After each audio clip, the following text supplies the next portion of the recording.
Get started, everyone. Let's see, have a couple things. First item that Kathy has on the agenda is to approve the minutes from January 18th, 20th, 25th, and 26th. Those have been emailed out. Any corrections or changes? Is there a motion? Representative Ralph. Move approval of the minutes presented. Seconded by Representative Long. Any discussion? All in favor say aye of approving the minutes. Aye. I knew it when I said that. All opposed say no. Motion carries. Requests for bill introductions. I believe we have a couple, or maybe more than a couple. You guys just fight each other off. Come on up.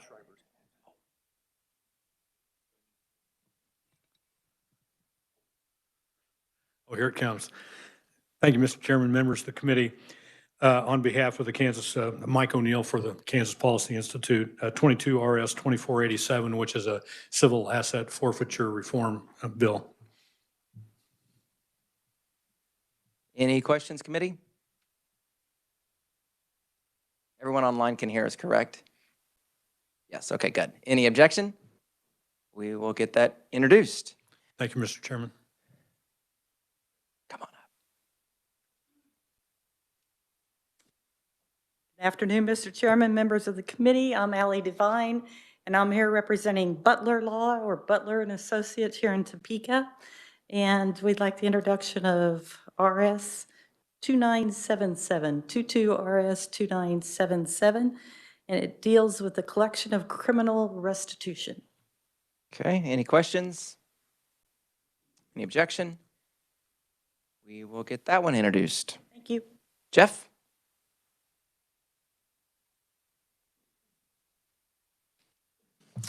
Good afternoon, Mr. Chairman and members of the committee. I'm Jeff Wangeman, representing Kansas County and District Attorneys Association. We request a bill introduction today. That is 22 RS 2701, an act concerning industrial hemp and prohibiting these products from containing THC. Any questions?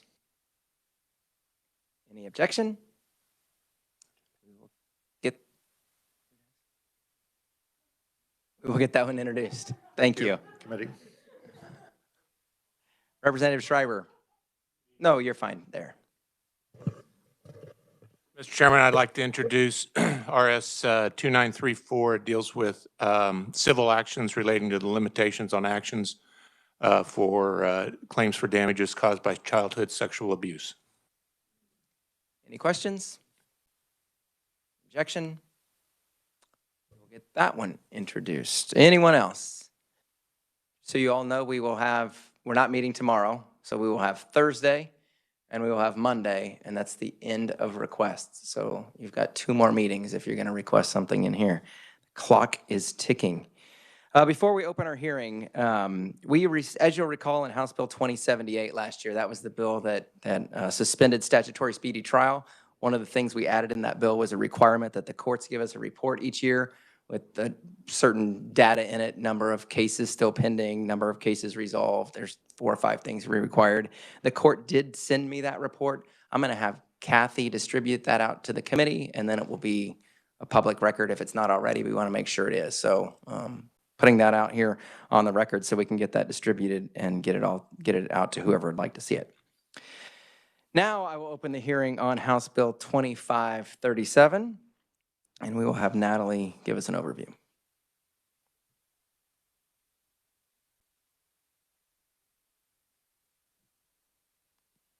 Thank you, Mr. Chairman. House Bill 2537 requires the Insurance Department to hold a hearing in cases involving an order under the Kansas Administrative Procedure Act.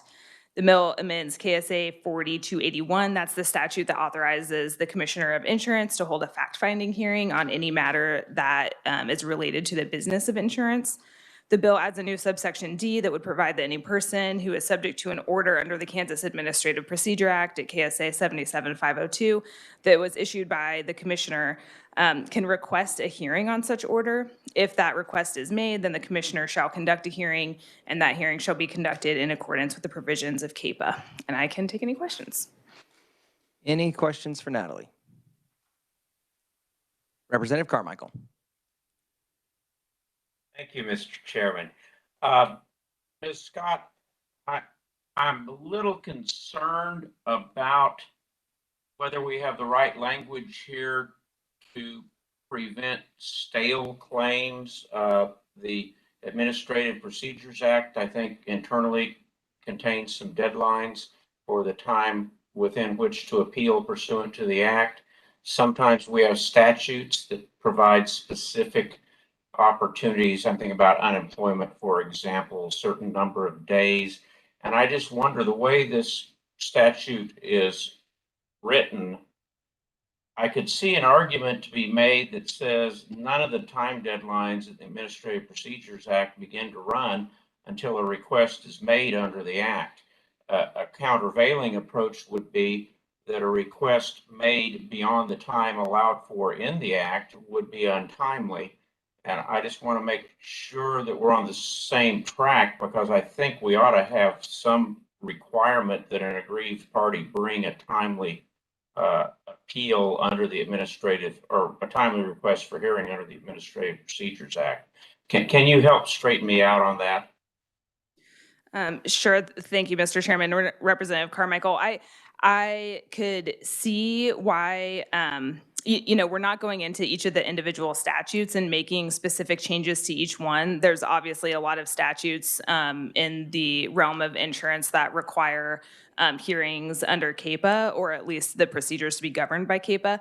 What I would say, though, is that the hearings here, that second sentence starting at line 4, the commissioner has to conduct that hearing in accordance with the provisions of CAPA. So if someone was filing something that was untimely under CAPA, then those CAPA provisions are incorporated here, and they would just dismiss that because the hearing still has to comply with the Administrative Procedure Act. I certainly can see and appreciate that interpretation. I know Mr. O'Neill is a great expert in the law. I'd be interested to hear his thoughts, but I suspect they'll be the same as yours. Thank you, Mr. Chairman. Thank you, Ms. Scott. Any additional questions for Natalie? Thank you. We will begin with proponents, and we have Mike O'Neill here today. Thank you, Mr. Chairman, members of the committee. Mike O'Neill, O'Neill Consulting. This need for this legislation arose out of a couple of pieces of litigation that we've had with the insurance department, in which I think it's fair to say that there was a good faith disagreement over the application of whether or not the insurance department would be required to hold a hearing in a certain matter, or whether it was covered by the Administrative Procedure Act. One of the cases actually was under a prior administration. There was no hearing held. We took an appeal to the district court. The district court reversed on the basis that there hadn't been compliance with what is contemplated in the Administrative Procedures Act for an order that would contain the basis and rationale and the legal analysis that led to the order. It was just a letter order that said, we're rejecting your case, and you can take an appeal to the Kansas Judicial Review Act, which is usually what happens when you go through CAPA, and then you get an adverse order, and then you go to the Acts for Judicial Review.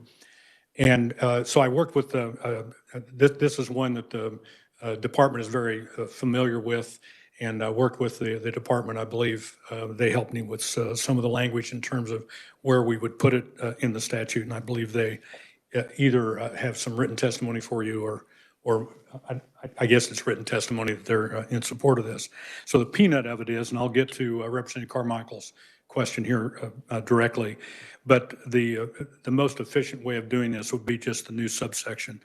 So anytime the insurance department issues an order which would meet the definition of an agency order under the Administrative Procedures Act, then we're making it clear that the Administrative Procedures Act applies, and a hearing will be held under the act. Getting more to his question, by the way, the definition is 77502 subsection D. An order means a state agency action of particular applicability that determines the legal rights, duties, privileges, immunities, and other legal interest of one or more specific persons. So if you go over I think what Natalie was talking about would be 77-511, which are the time limits for proceedings, for processing applications for an order or request for hearing.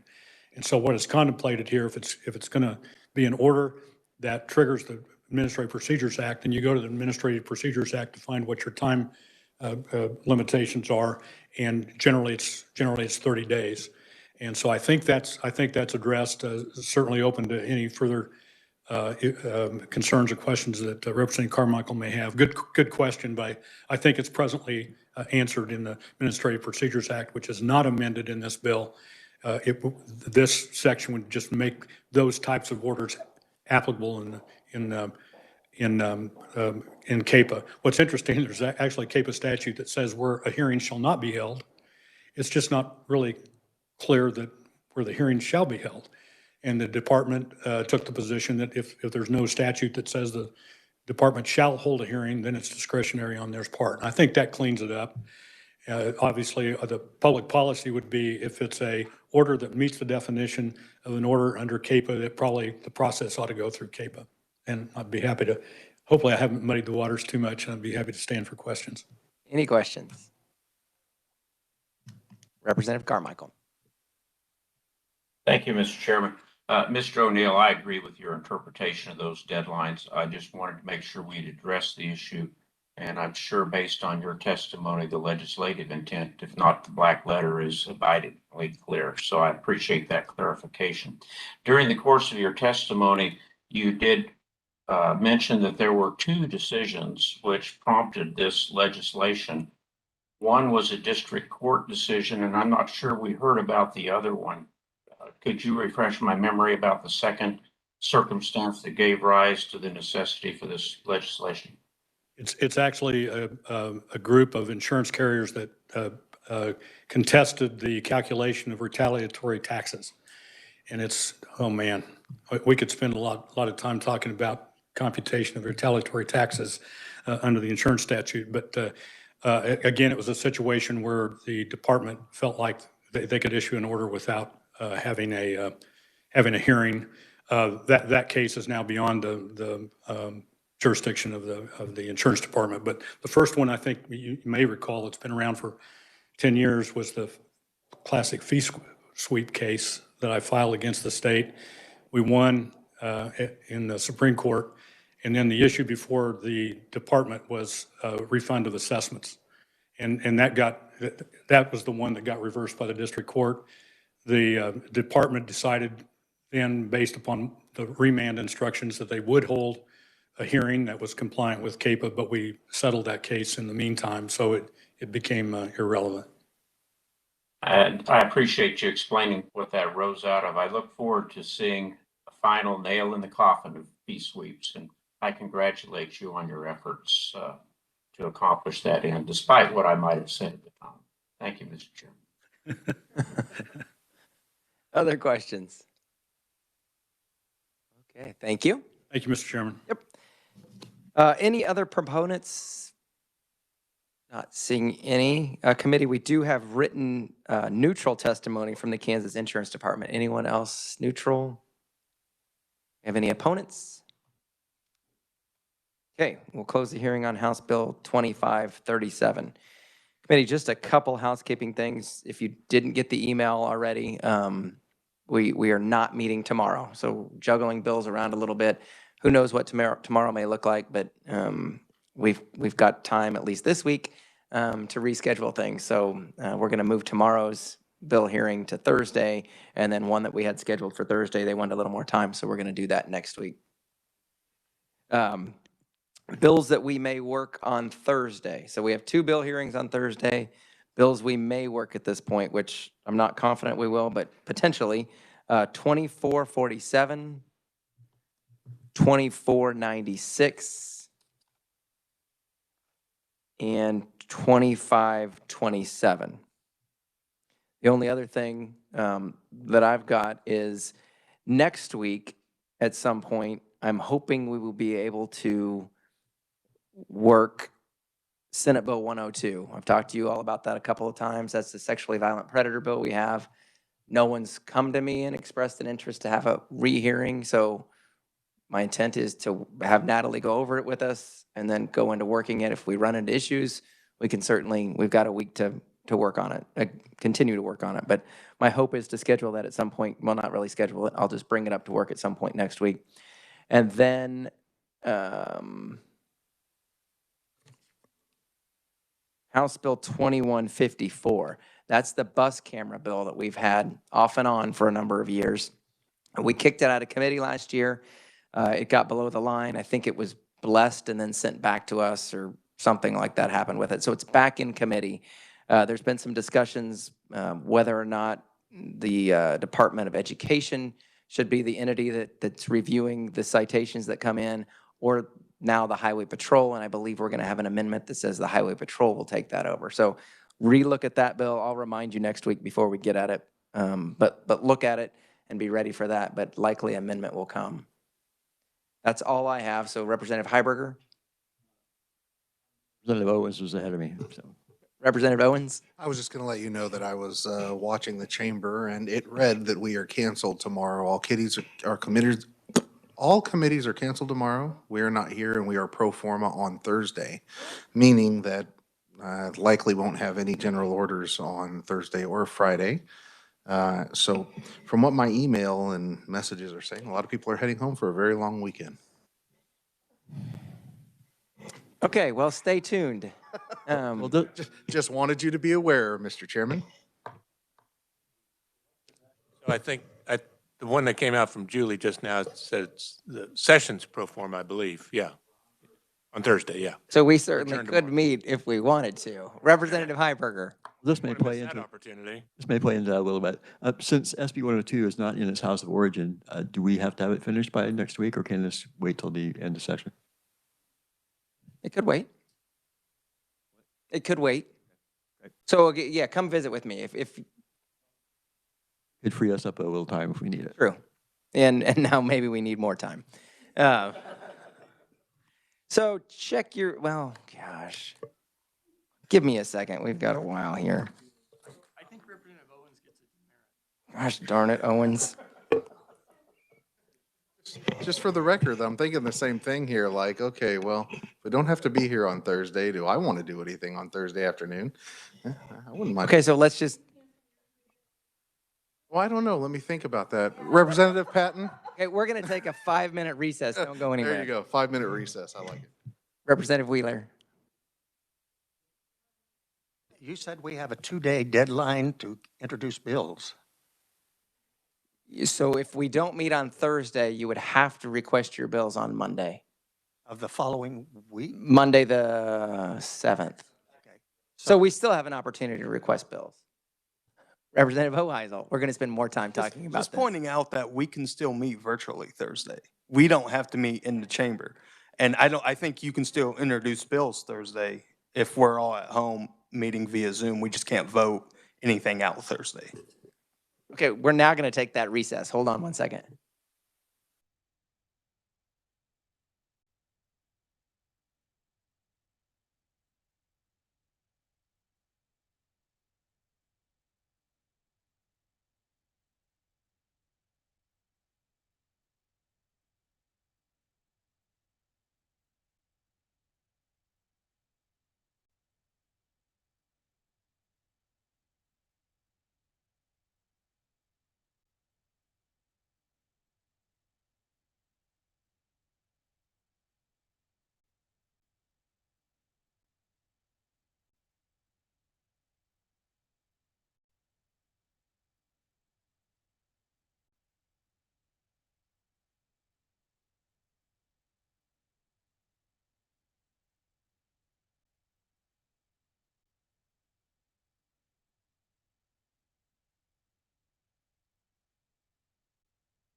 What we're going to do is I've not made a decision yet, so stay tuned.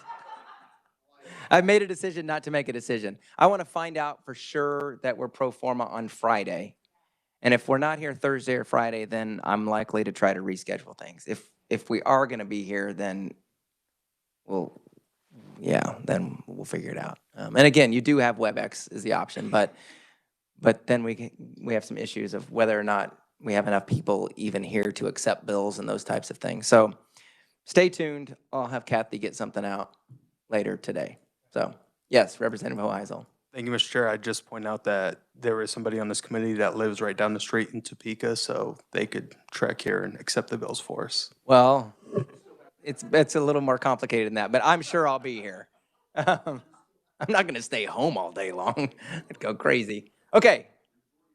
Did I miss anything? Are we ready to adjourn for the day? Okay, we're adjourning. See you all. I know, right? And flipping the switches. See you all soon.